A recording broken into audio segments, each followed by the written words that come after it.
nuestro contexto y a nuestra manera de hablar, tendríamos que decir que lo que el texto está diciendo es que el dinero de la venta, Bernabé se lo entregó a los apóstoles para que ellos, conforme a su sapiencia, lo administraran. Y los apóstoles lo administraron bien. La Biblia hay que saberla leer y hay que saberla entender. ¿Cómo lo administraron bien? Bueno, tomaron ese dinero y empezaron a ayudar a los hermanos, a los cristianos más necesitados. De tal manera que el escritor sagrado resalta que entre ellos no había necesitado. Y no había necesitado porque los cristianos se ayudaban mutuamente. El valor de la ayuda. Ese valor de la ayuda, pues nos muestra que los primeros cristianos practicaron lo que llamamos una economía al servicio del hombre. O sea, una economía solidaria, una economía que tiene en cuenta la caridad en Dios. Al respecto, el Papa Francisco, su santidad, el Papa Francisco dice que ayudar a los pobres, ayudar a los más necesitados no es socialismo, ni es comunismo, dice el Papa. Es cristianismo, es praxis cristiana, así dice el Papa.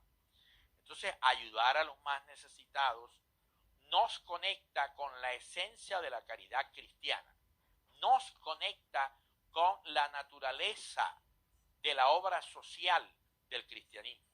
Precisamente al respecto, la Iglesia tiene todo un desarrollo teológico, porque en el quehacer teológico y pragmático de la Iglesia tiene una teología que se llama teología social de la Iglesia. En esa teología social de la Iglesia, los pobres están en el centro de las buenas nuevas de Cristo, los más necesitados están en el centro del Evangelio de nuestro Señor y Salvador Jesucristo. Así que mire cómo los primeros cristianos tenían ese valor de ayudarse solidariamente. Los ricos no tenían egoísmo, todo lo contrario, sus bienes estaban puestos al servicio del Señor y al servicio de la Iglesia. A través de estas prácticas, la fe se estaba fortaleciendo. Ahora, esta práctica no es un tipo de comportamiento que surgió de la nada. No, señor. Yo dije en el día de ayer que el kindergarten, o sea, la cuna del cristianismo es el judaísmo. Como la cuna del cristianismo es el judaísmo y los primeros conversos a la fe cristiana eran judíos, eran personas provenientes del mundo judío, porque el Señor les había dado una orden. El Señor les dijo a los apóstoles que el primer escenario de predicación, de dar testimonio de su fe, era Jerusalén, era Samaria, o sea, eran los territorios de Israel. Ellos estaban dando testimonio en los territorios de Israel. Eso hizo que se desatara un gran avivamiento evangelizador en medio del judaísmo y muchos judíos se estaban convirtiendo por masas. Entonces, como muchos judíos se estaban convirtiendo por masas, los fundadores de la iglesia, que son los apóstoles, eran judíos. Algunas prácticas del judaísmo fueron traídas al cristianismo. Como yo soy académico, entonces yo podría utilizar un término académico. Algunas prácticas judías empezaron a ser homologadas. Fueron homologadas y convalidadas por la iglesia. Dentro de esas prácticas convalidadas por la iglesia estaba la economía solidaria. Porque en el judaísmo había comunidades así, igualitas, que todas las cosas y los bienes materiales los tenían en común. Eso se le llama la comunidad del kibbutz. La comunidad del kibbutz.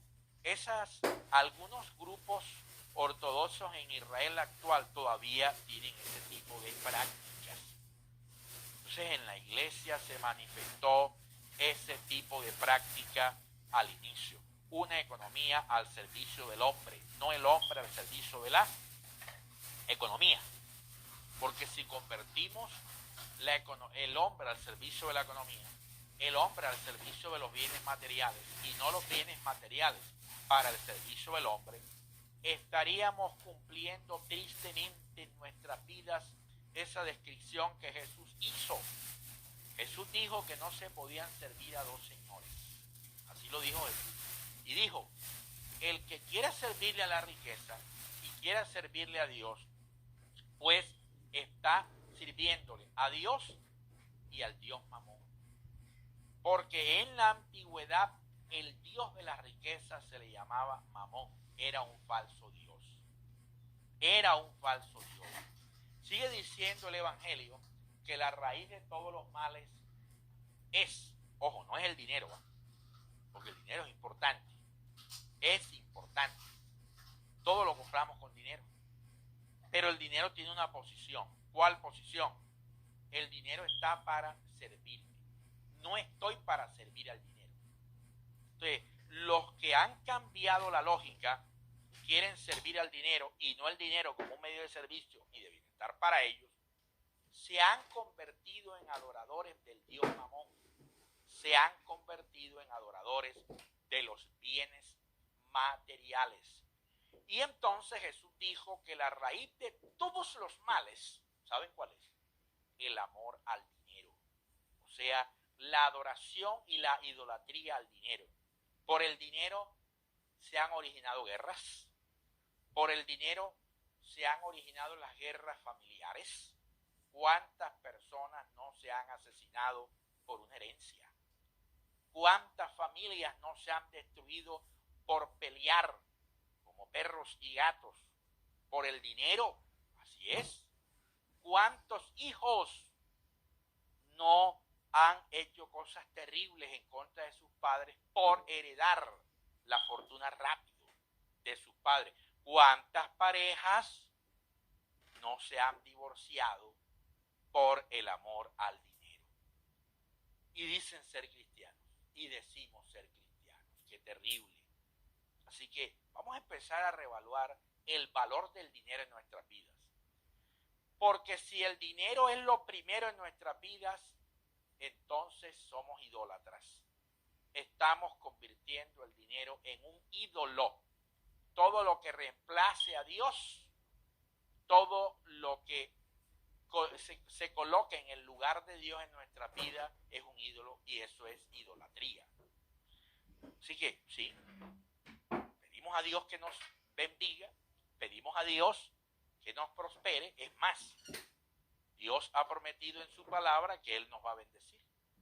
Porque dice allá una de las cartas apostólicas, amado, lo dice el evangelista San Juan.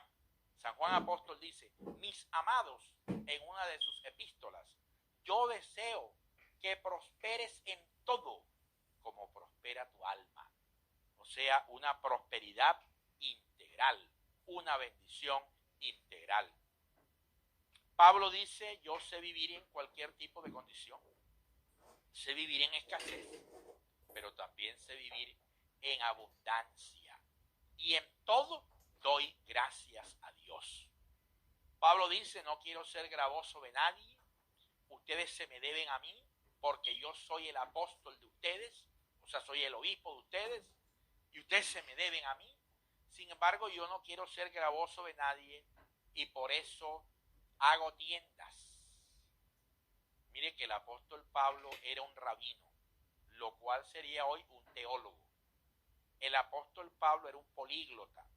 Políglota, ¿por qué? Porque hablaba muchos idiomas. Él le dice a los corintios, yo hablo más idiomas que todos ustedes. Era un políglota.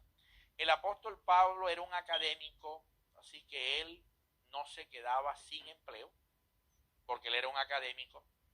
Cuando lo botaban de la sinagoga judía porque presentaba a Jesús como el Mesías, lo recibían en el escenario y en el coliseo de la intelectualidad ateniense, el famoso Areópago, que era como decir el coliseo de la academia. Ahí no escuchaban a cualquier Juan de los Palotes, ahí escuchaban era a los académicos. Ahí fue invitado Pablo para que les diera una cátedra de filosofía, y el Areópago ateniense estaba a reventar. Así que Cuando lo botaban de la sinagoga, conseguía empleo en el Areópago ateniense como filósofo y como académico. Cuando ya en el Areópago ateniense no lo querían tener, entonces lo podían contratar como profesor de lenguas o de idiomas. Daba clases de qué sería en esta época, daría clases de inglés, daría clases de español, el idioma de Cervantes, daría clases de ruso, etc. Y cuando ya no lo necesitaban como intérprete o como traductor, hacía tiendas. ¿Qué era el arte de hacer tiendas? El arte de hacer tiendas en esa época era lo que llamamos hoy la arquitectura. Porque ¿qué era una tienda? Una tienda era una casa movible, ¿ya?, que los ricos pues instalaban para descansar fuera de la ciudad. Entonces, él era un constructor de tiendas. Era como decir hoy, aquí en Estados Unidos hay una práctica muy común, que yo la veía por las películas, por las cintas cinematográficas de Hollywood. Yo siempre veía que en las películas salían que el hacendado y que el norteamericano se iba a acampar. Entonces se iba a acampar al bosque, y en el bosque siempre llegaban las acciones de terror. Las películas de terror era que se iban a acampar al bosque. Bueno, estas personas en la antigüedad se iban a acampar fuera de la ciudad, y las carpas, las casas movibles, se les llamaba tiendas. Pablo era constructor de eso porque dice, hago tiendas porque no quiero ser gravoso de nadie. Pues el apóstol San Pablo también nos insiste en el valor de la economía solidaria, de la solidaridad y la fraternidad, cuando le dice a la iglesia en Tesalónica, el primer día de la semana, o sea el domingo, cuando estén reunidos en el culto a Dios en la misa, por favor, den una ofrenda especial. No es para mí, den una ofrenda especial, porque voy a pasar por esa ofrenda para llevarla a los hermanos pobres de Jerusalén. En la iglesia siempre ha tenido a los pobres en el centro de su praxis diaria, cotidiana. Los pobres son el centro del Evangelio de Cristo. Una teología que no piense en pobres es una falsa teología y no es una teología cristiana. Está usted escuchando su programa. Muy buenos días. Buenos días, Cristo. Por aquí por Radio Católica Cristo Rey, la radio misionera, transmitiendo desde los estudios de la parroquia San Eugenio en Oklahoma City, la capital del estado de Oklahoma. Teléfono de contacto 405-570-8012, 405-570-8012 para que usted nos escriba y reportamos su sintonía. Tiene preguntas, comentarios, aquí estamos para contestársela. Vamos a música para el alma, primer corte comercial, y cuando regresemos seguimos con el café de la mañana con Cristo, embajador. Música para el alma y corte comercial.